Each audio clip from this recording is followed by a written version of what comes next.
नमस्कार दोस्तों, जय श्री सच्चिदानंद, ओम नमः शिवाय। आज हम आपको लेकर चल रहे एक ऐसी पवित्र यात्रा पर जहां भक्ति, शांति और आत्मज्ञान का अद्भुत संगम होता है। नेपाल के दिव्य धर्म की यात्रा।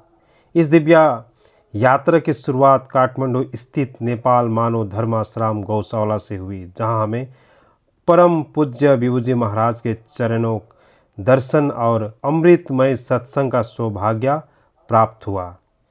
वहाँ के वातावरण भक्ति, ज्ञान और अत्यधिक शांति से परिपूर्ण था, जिसने मन को गहराई से स्पर्श किया।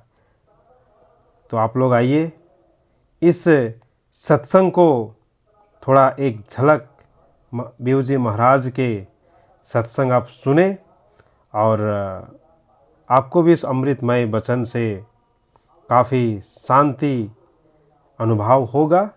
तो ये रहा विभूजी महाराज के सत्संग का शुभ समाप्त हो जाए। तो ठीक है, हम तो मुस्कुरा रहे हैं, लेकिन आप क्यों मुंह सुजा करके बैठे हुए हैं? आप भी मुस्कुरा सकते हैं। आप मुस्कुराइए, आप काठमांडू में हैं, आप मुस्कुराइए, आप आश्रम में हैं। तो देखो, हम प्रोग्राम में तो आ गए, लेकिन अपनी अपनी गांठें लेकर के आए हैं, अपने अपने बंध लेकर के आए हैं। इसलिए तो मुस्कुरा रहे नहीं। अब इतने करीब आ गए गुरु महाराज जी के, पशुपतिनाथ के, इतना सुंदर भव्य प्रोग्राम हो रहा है, लेकिन कहीं ना कहीं मन उदास है। क्यों है? अब इन्हीं कांठों को तो हमें खोलना है। अब ये कांटें खुलेंगी कैसे? तो इन सब चीजों को हमें अपने अंतर जगत में टटोलना। एक फियाज अहमद हुए, पाकिस्तान के बहुत बड़े कवि हुए, उन्होंने बहुत सुंदर बात कही। उन्होंने कहा, मंजिल मिली जाएगी भटकते क्यों ना सही, मंजिल मिली जाएगी भटकते हुए क्यों ना सही, गुमराह तो वो लोग हैं जो घर से निकलते ही नहीं। नया जीवन में अनुभव कब आएगा? अगर हम पुरानी ही यादों में अटके हुए हैं, पुरानी ही बातों में अटके हुए, अरे इसने मुझे वो कह दिया, अरे इसने मुझे ये कह दिया, अरे इसने उस दिन मुझे ये कह दिया, ये गुस्सा किया, अगर पुरानी ही बातों पे हम अटके हुए हैं, तो नए अनुभव तो हम प्राप्त ही नहीं कर सकते।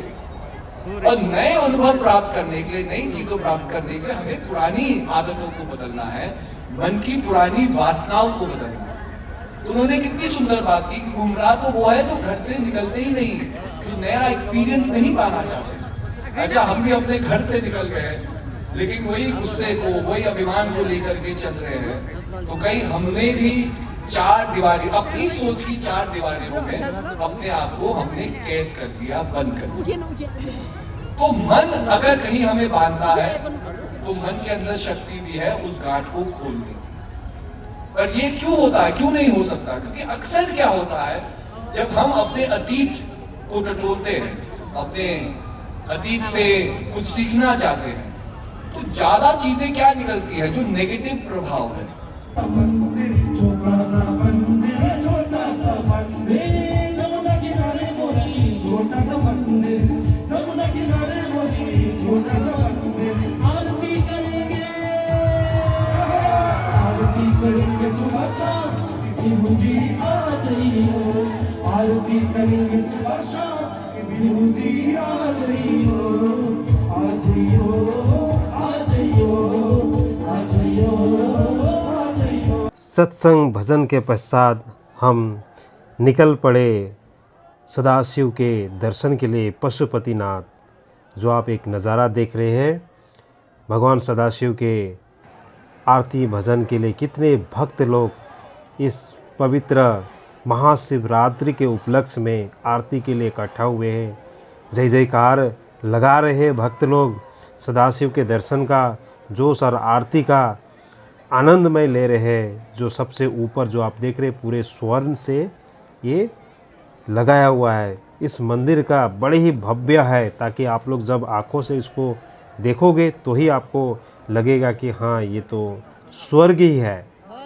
तो आप लोग आइए, ऐसे पशुपतिनाथ के दर्शन का आनंद प्राप्त करें, साथ ही सत्संग कथा की भी, और ऐसे मन को मनमोहक बनाने वाले ऐसे पवित्र स्थान में आप ज़रूर आइए।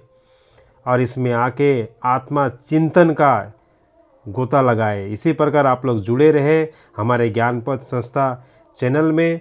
और अगला मैं काठमांडू के विभिन्न जगह में विभिन्न प्रकार के धर्म स्थल है, अगला एपिसोड में आप लोग को बताएंगे, अगला पार्ट में। इसी प्रकार बने रहे, इस चैनल को लाइक सब्सक्राइब कीजिए अगला वीडियो के लिए।